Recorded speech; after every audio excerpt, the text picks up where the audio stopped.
On today's show, we're going to talk about the prospects for Iowa State's Stephanie Soares, Virginia Tech's Elizabeth Kitley, South Carolina's Laeticia Amihere, and French Post Mihai Hirsch. Welcome. Locked On Women's Basketball starts now. Ogunbowale for the win. You are Locked On Women's Basketball, your daily podcast on women's basketball.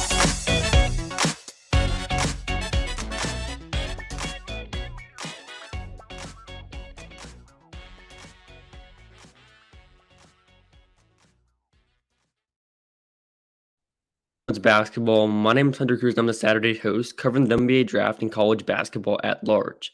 Thanks for making Locked On Women's Basketball your first listen today. And remember, Locked On Women's Basketball is free and available on all platforms, including YouTube. Today's episode is brought to you by FanDuel Sportsbook, the official sportsbook of Locked On. Make every moment more. Visit FanDuel.com/LockedOn today to get started. I'm joined by Lincoln. You can follow him at Dovienya_ on Twitter. So today we'll kind of get into. There's been a little bit of a discourse going around recently where it's kind of how the draft is kind of shaking out with players withdrawing. So you're seeing Stephanie Soares' name, especially with her eligibility decision getting denied. So she's pretty much entering this draft. Tore ACL, her second ACL, same knee. So it's kind of a rough thing where she's a stash option in this class. Kind of go over your stat profile. In 13 games, 14.4 points, 30.6% from three, only 36 total attempts, 9.9 rebounds.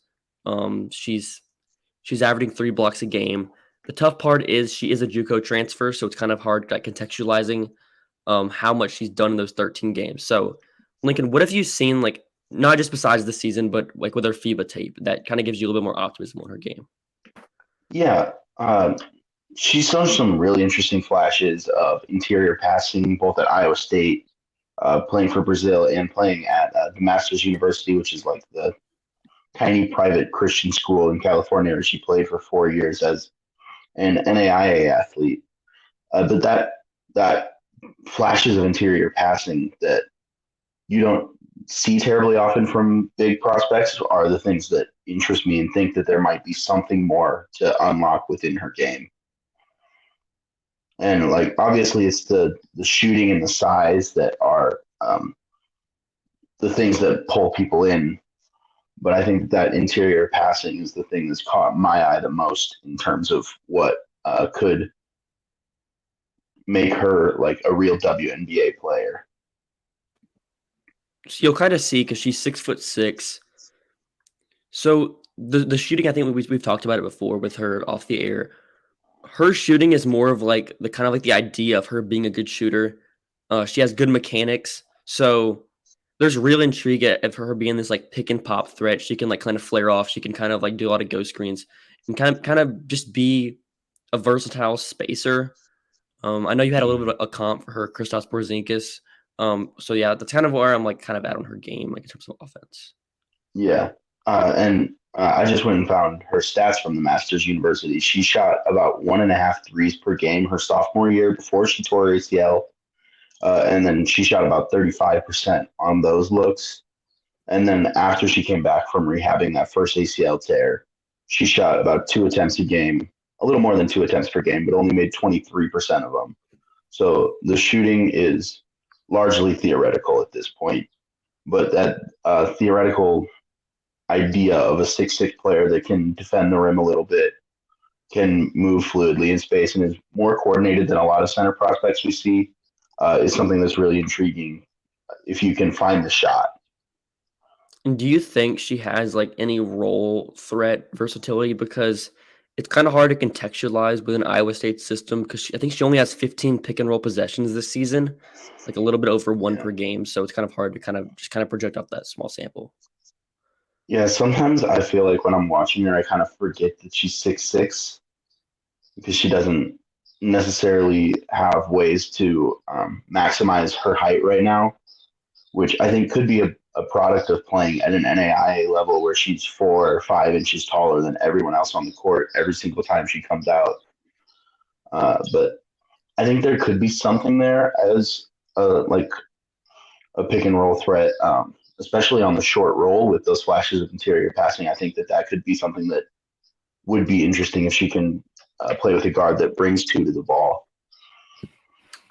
And then kind of flipping focus to Elizabeth Kitley's offense of Virginia Tech. She averages 18.2 points. Not like the kind of shooting prospect as Soares. She's only taken 5 attempts this season, 20% on those 5 attempts, 10.8 rebounds, 2.3 blocks per game. So with Kitley, it's a little bit of a different prospect. She's more of like a finesse-based player. She can't really shoot it. She's going to kind of more occupy the paint. Virginia Tech does a good job of like spacing, despite having 2 non-shooters on the court. So it doesn't look like it's boggled down and she's kind of clogging the paint. What have you seen from her offense? And do you think there's like any like positive value she can bring to a court? Yeah, I think she's legitimately very good from like 8 to 15 feet. And her touch in that like short mid-range area is among the better of any college basketball player I've seen this year. And that touch is something that some people have used that touch. If you look at players like Brooke Lopez, who didn't shoot threes for the first 15 years of his basketball career and eventually used his touch and his skill to translate that out to shooting jump shots. I think that's something that you could see from Liz Kitley, especially with like the talent that's obviously there within her face-up game and how that turns into like just draining short jumpers over and over. She's one of the best like 8-foot shooters in the country this year. Another thing that I think gives like Kitley a slight advantage is she's the second youngest like domestic prospect in this class. She's like 21. Soares is, by the time she's a rookie, I think she'll be either 24 years old when she's back next year after the injury. So there's a little bit more concern with Soares because she's 24. She hasn't got a lot of high-level experience outside of like the FIBA and her 13 games. So there's a lot more comfort in someone like Kitley, who she's a polished post scorer, and she's still super, super young. So there's a lot of time to kind of maximize maybe some shooting. I'm not going to bank on any shooting development, similar to Brooke Lopez, like you said, because she hasn't shown anything really. She doesn't shoot it. It's kind of just kind of the short turnaround jumpers, kind of making like post fades. But what I think is probably like the biggest concern with Kitley and Soares is kind of their defense to me. Like in terms of Soares, I don't think Soares is a good defender. To put it nicely, some of her processing ability, I think it's kind of has to do with playing at such a low level, not having to make the typical pick and roll reads you'll see from some other drop bigs. So some of her reads are just kind of poor. She doesn't kind of step up. She kind of just plays too deep in drop. Her foot speed, I don't think, is the greatest moving laterally. And she doesn't get a lot of lift as well. She's not a big jumper either. So what have you seen like in terms of both players' defense? Yeah, I think that I would maybe trust Soares to be a little bit better on defense moving forward. A big part of that, I think, is just that she's still trying to get used to playing against guards who play with physicality and other players her own size. Because when she's playing at the Masters, I found a game that she played at the Masters University in like 2019, and she was like switching on to 5'6" guards who couldn't beat her off the dribble and just throwing their shots into the stands and just expending no effort at all having to defend that. And so when you get used to playing against like looking like an adult playing against children, then it's a big change to go from that to playing against other players your own size and guards that are going to fly past you and get into your body and try to beat you with physicality. And if she can find a way to use her height and length to her own advantage, I think that bodes well for her as a defensive prospect. But I agree that the processing isn't necessarily there.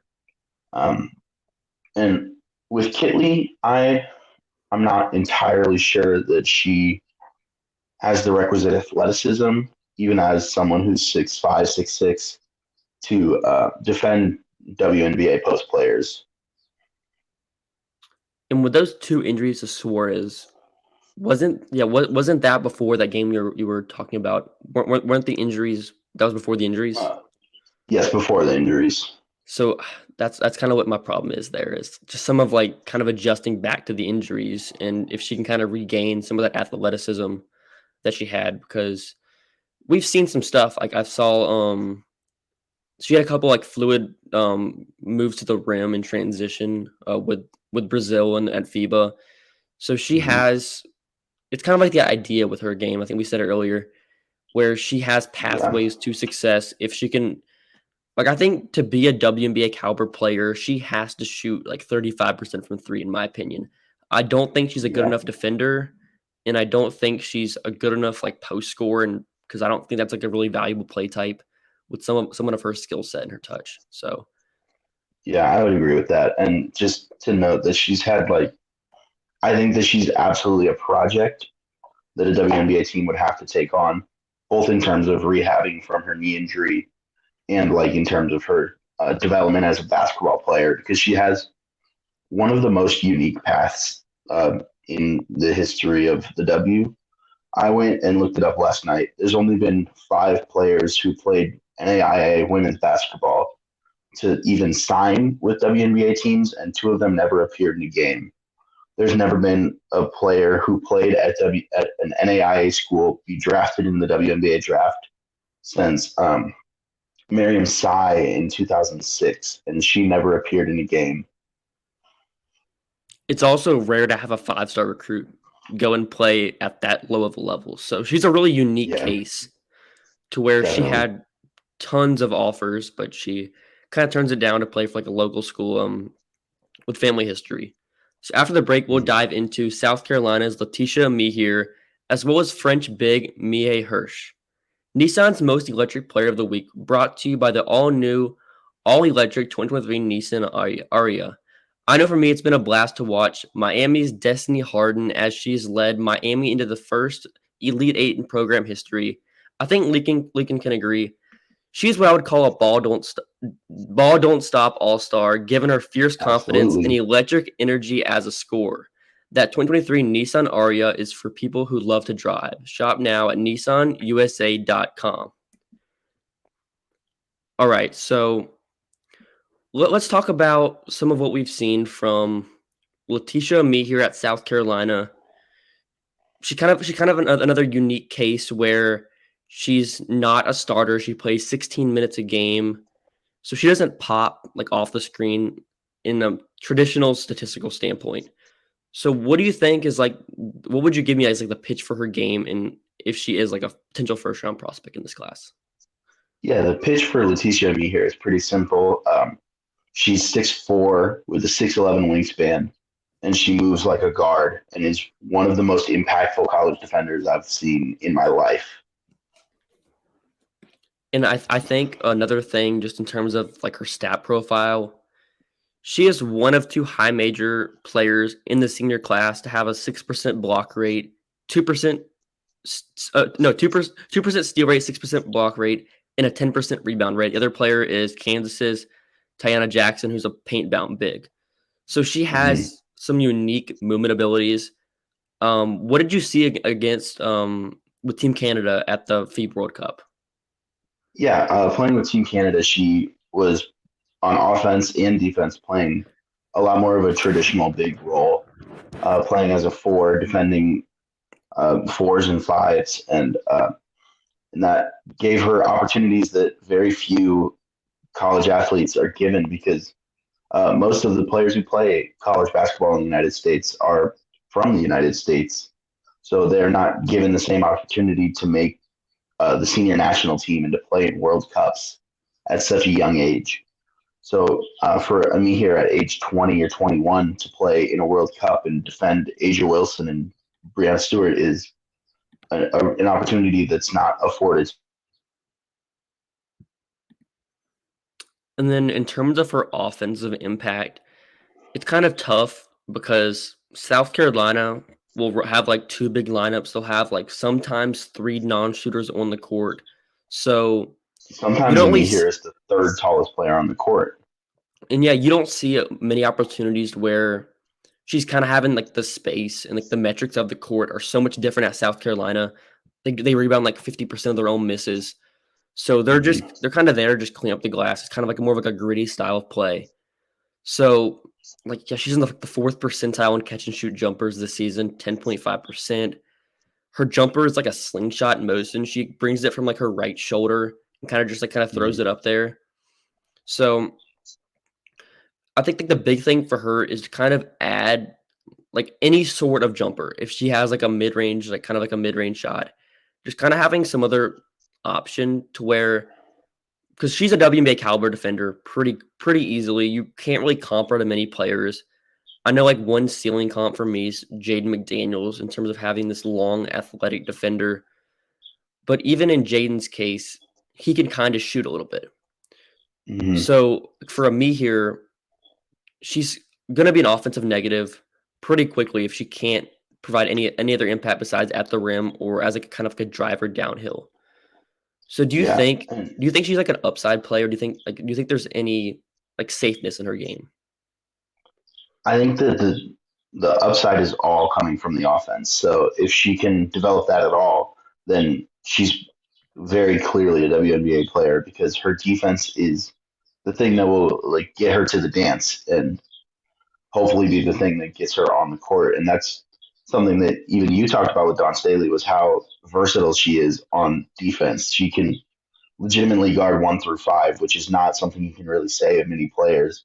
Her foot speed is absolutely ridiculous for somebody at her size, and she's big enough and strong enough to bang down low, and that is just something that you don't see very often from any player. Like, I believe if she had any sort of jumper, she would be a lottery pick in this class for me. Just given her defensive value, because one thing Mark Schindler from WNBA.com, he mentioned was her playmaking. There's some stuff there as a playmaker, but it's how can a team maximize her playmaking without like positive offensive shooting gravity? Because if she has any sort of shooting gravity where she's drawing any sort of closeout, the game's going to be opened up so much more for her. She's going to get so many easy opportunities. So in this kind of a class, she's a jump shot away. It's easier said than done to just say, okay, develop a jump shot. But if she does get any sort of jump shot, it's pretty scary for me. Yeah, and depending on situation, if she ends up in a place like Washington where she can play alongside Elena Deladon or Shakira Austin, these bigs that can stretch it out a little bit more, the floor will be so much more opened up because playing a 4-out 1-in with Amihere as the 1-in is a much different situation for her offensively as she's in it at South Carolina right now. And somewhere like Seattle could be interesting too, as we see Ezzy continue to expand her game out.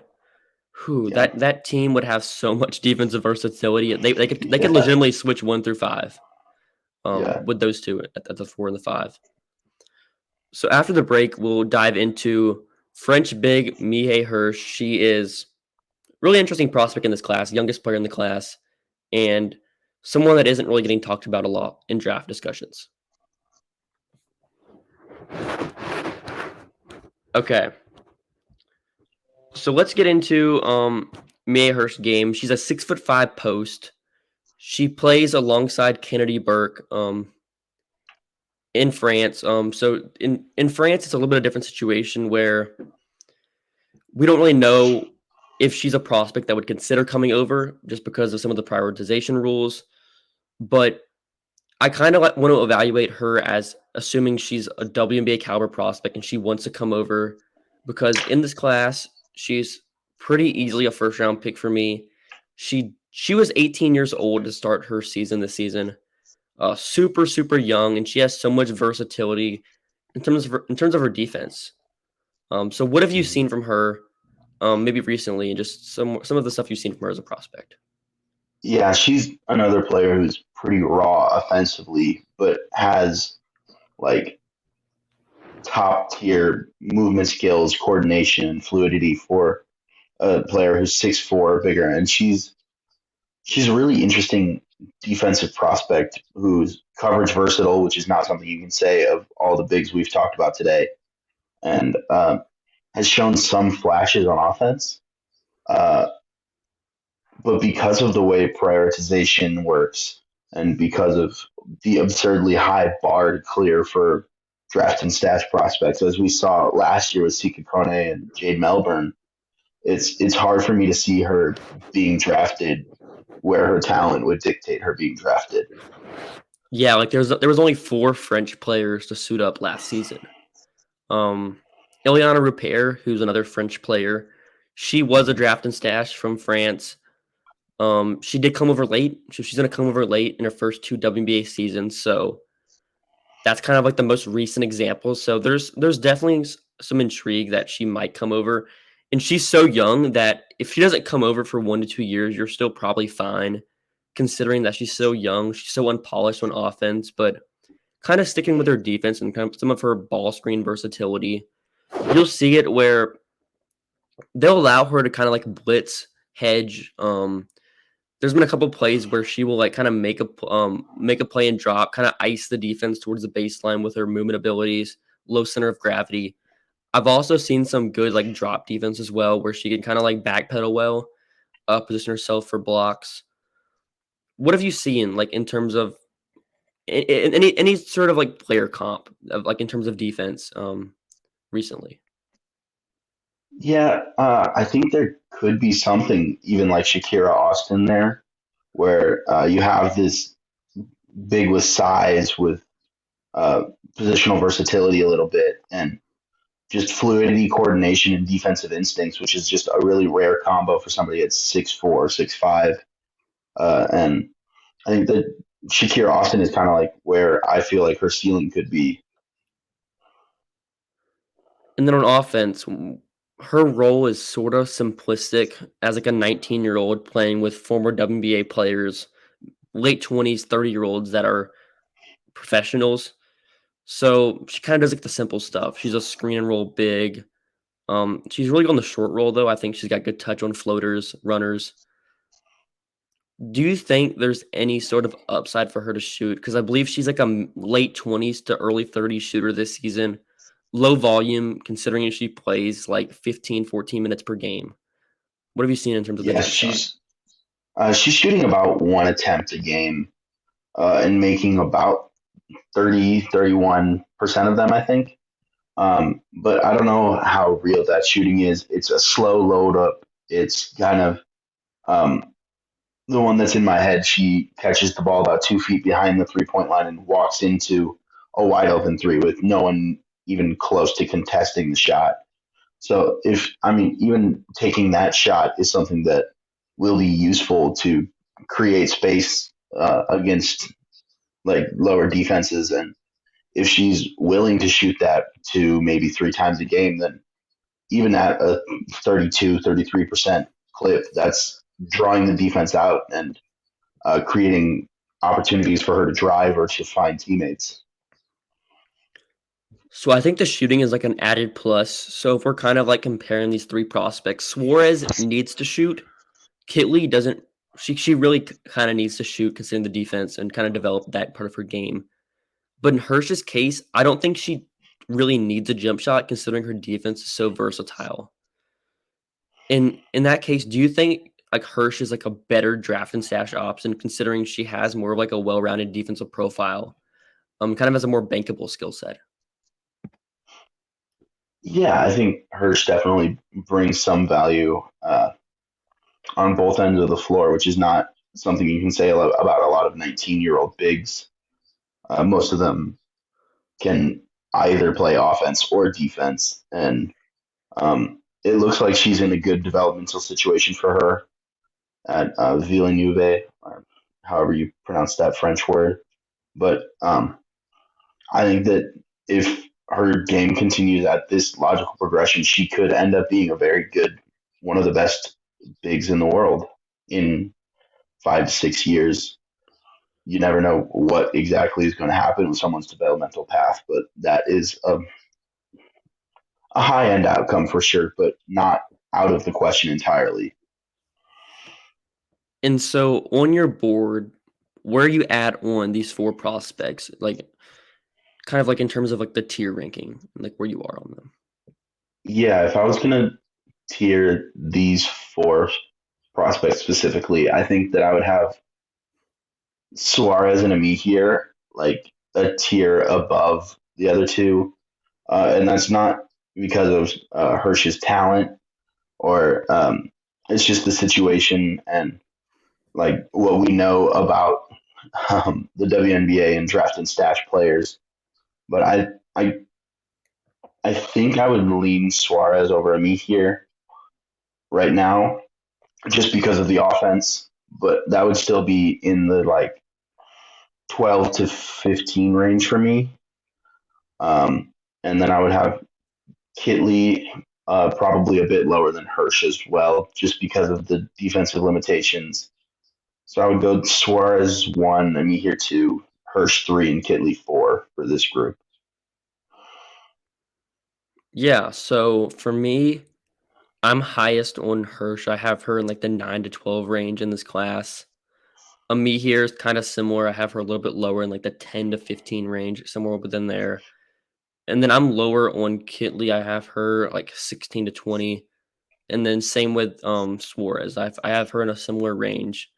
I think I like upside more than what I think these players can provide. Like in the best case, Suarez could be a stretch big. She could be a really impactful player, but she hasn't shown me a lot that I kind of believe in that as a kind of like a real outcome. It's kind of theoretical, as you've said.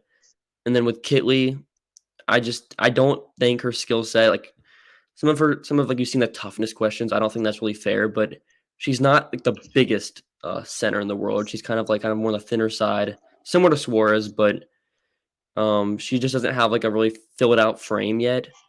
So I think those players have a little bit longer way to go. Um, but I think all four players have a WNBA future if the cards are right. And as we discussed many times with the draft, it's all situational. If a player It's is all in the best context dependent. if a player is in the best developmental context, they can succeed in the league, assuming they have the worth ethic they have. And they're not overvalued in the draft. And this is kind of like a good context and situation for them. In Suarez's case, you've seen her kind of like projected to Atlanta as a draft and stash option. That's interesting.